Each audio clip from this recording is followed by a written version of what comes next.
What's up, guys? DB here with DC Mobile, and I am so excited about this lesson because it hits right home for me.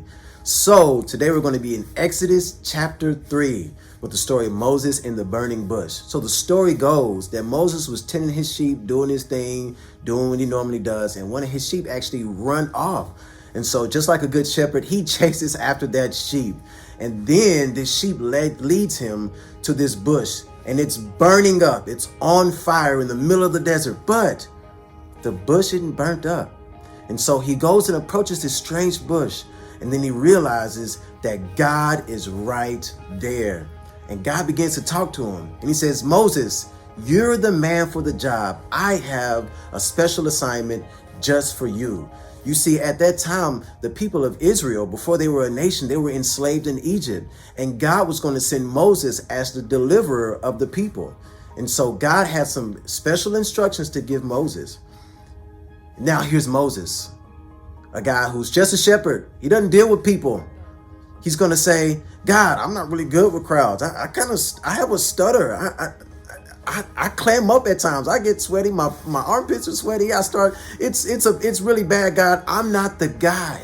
And God says, "No, you are the guy. And I'm going to give you some signs so that if any time you forget that I've called you, you can do these things." And so God gave him instructions. He said, "Hey, if you put your hand in your coat and you take it out, your hand's going to be leprous. And that's going to be a sign that, hey, God is with this guy." And then you put your hand back in your coat and you pull it back out, and it'll be just as regular as it was before. And he did all these things. He actually also gave him Aaron. He said, "Look, I'm going to send your friend with you as well, okay? So just in case anything happens, he's there to support you." Because the top truth of today is God is with his people. And that's what I want you to realize, that God is with his people. So I want to tell you a quick story, like I said, of how that impacted me. And so way back when I was really praying about, God, should I go to Bible college, or what should I do? What's the next step in my life? And I really feel like God had called me. I feel like I was Moses, and God was saying, "Hey, Daniel, I've got a job for you. You are the guy." And then I said, "Well, I'm just a missionary. I can't afford college. I don't even know if this is the right step for me." And God proved it to me. He sent somebody to sponsor me through college. And that was his way of saying, "Hey, Daniel, I am with you."